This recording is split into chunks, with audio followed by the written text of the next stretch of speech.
Hello everyone and welcome to yet another episode of Anyone Can Click. We're going to begin today's episode with a small activity. Hold two books one behind the other and read the title of the first book. Now move your gaze and try and read the title of the second book.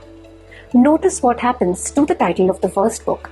It starts to appear out of focus.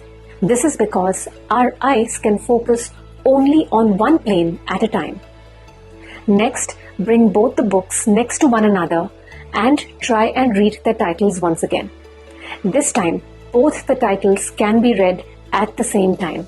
This is how our eyes can focus, but it is true not just for the human eye, but for any kind of lens in the world, which is why whether we want to observe nebulas in the sky or nuclei under a microscope, or even if we want to take photographs with our cameras, this principle of focusing in planes holds true, and it forms the basis of the topic of the day, which is depth of field. So without further ado, let's begin. A super helpful on-field reference guide of today's session is linked in the description box below. Click to get your copy. However, I do recommend you watch the video till the end for the guide to make sense.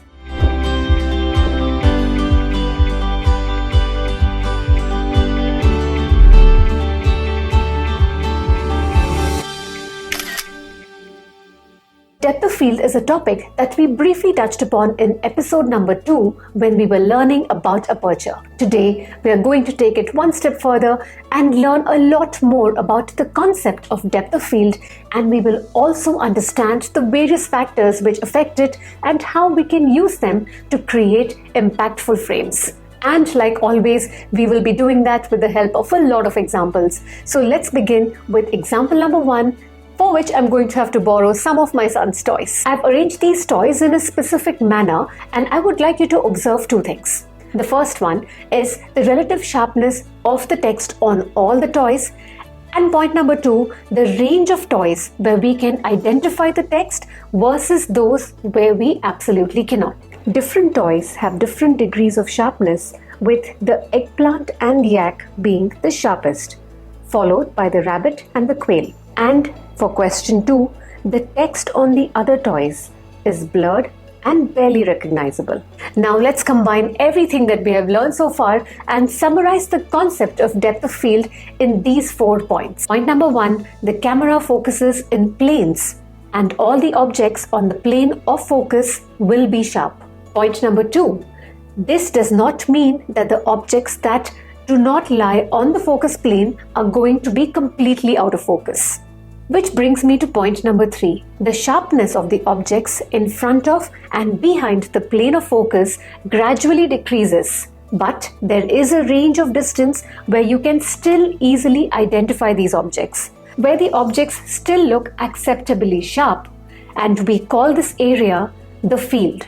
Beyond this distance, objects become too blurry to be identifiable. So depth of field is basically the distance of this field. And like with any other depth of field too can be defined as being either shallow or deep. So let's understand a little bit more about both of these concepts. Shallow depth of field refers to a situation where only a small portion of the image is acceptably sharp. A shallow depth of field has many purposes. It draws the attention of the viewer to that part of the photograph where you want them to look. It basically leads to subject isolation so that the focus can be on various aspects of the subject, be it features, emotions, anything. It can also be used to create some very effective foreground blur, which also adds a perception of depth to the image. Now, a deep depth of field refers to a technique where most of the scene from the foreground to the background appears to be in focus. Now, an image which has a deeper depth of field naturally has more information. So we use it in photographs where the foreground, the midground and the background all have important elements. Let's say when we're clicking a landscape or architecture, or even groups of people, because the last thing that we want while taking a photograph of a group of people is to have people in the last row or the first row being completely out of focus, because that's going to lead to a lot of different kinds of problems. In deeper depth of field, we use other tools of composition to draw the attention of the viewer, but by and large, when the image has a deeper depth of field, the viewer can take his own time to explore the photograph, to explore different parts of the photograph. So as you've seen, both shallow and deeper depths of field have their own use cases, but basic idea is that a shallow depth of field will tell the story of a subject, but a deeper depth of field tells the story of a scene. So now let's understand, how do we achieve the depth of field that we desire for our photograph? Basically, there are four main factors which affect the depth of field. The first one is aperture. Now we've already covered how aperture affects depth of field, but let's quickly recap. Larger the size of the aperture, more blurred is the background. This is what we had learned in episode number 2, so I'm going to quickly reword this in terms of depth of field. Larger the size of the aperture, shallower is the depth of field, which means that if we want those nice creamy blurred backgrounds or foregrounds, we will have to set our f-stop number to the most minimum possible that our lens can offer. Now coming to factors 2 and 3. Now both factors 2 and 3 effectively take us closer to the subject. Now we can achieve that by either increasing the degree of zoom or by physically getting up and walking closer to the subject. So let's look at each of these with the help of some examples. Now coming to the second factor, which is focal length. Now put simply, focal length is the degree of zoom. So more the focal length, more the zoom, more shallow is the depth of field. Now coming to factor number 3, distance of the camera from the subject. Closer you are to the subject, shallower is the depth of field. But there's one thing to keep in mind here, that every lens has a minimum focusing distance. It is basically the distance beyond which, if you get closer to the subject, your camera is not going to be able to focus properly. So a simple Google search will help you with that information, and make sure that you're not going too close to the subject. To put things in context, a macro lens has a very small minimum focusing distance, which is why you can practically touch the subject while taking its photograph. This is also the reason why macro lenses have some of the most shallow depth of fields. They're practically wafer thin, as you can see from this image. And finally, factor number 4, which is actually, come to think of it, more of an effect than a cause, and that is the distance of the background from the subject. Now, the reason we are covering this as one of the factors, because it is actually an effective, practical way of getting that shallow depth of field, getting that smooth, blurry background. And all it needs is changing your angle of shooting a little bit. This is a portrait of Mr. Owlet.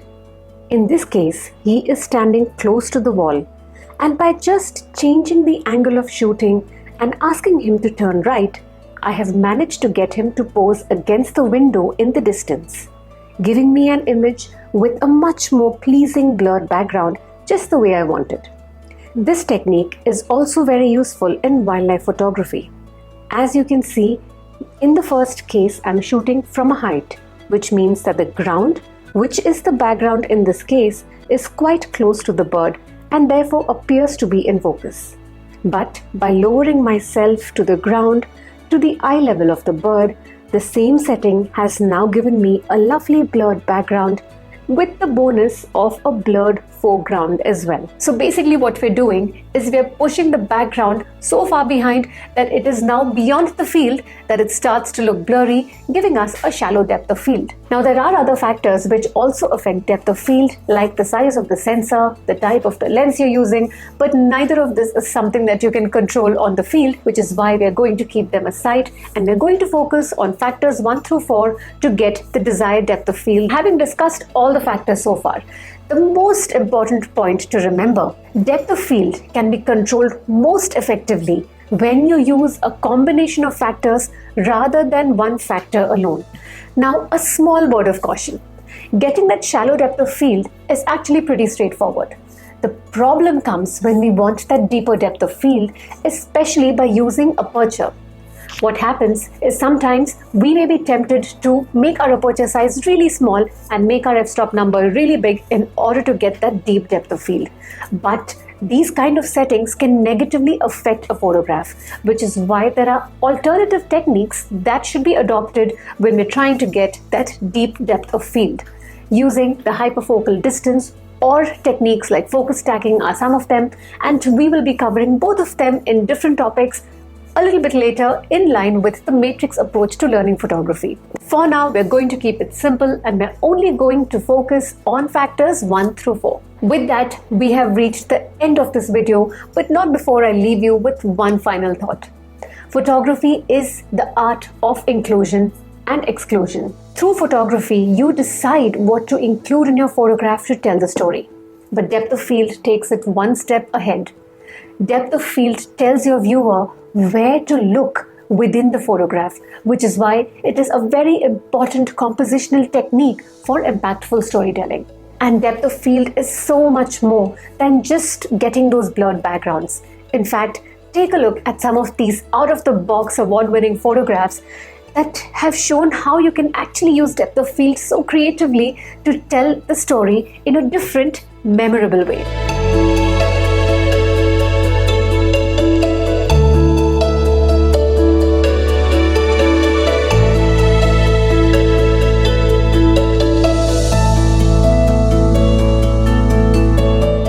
This is how I have used depth of field in a different way in my images.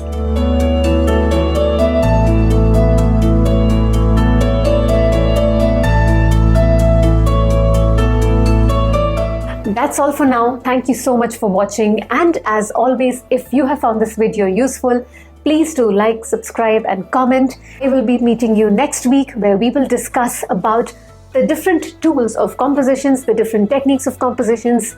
Until then, take care. Bye-bye.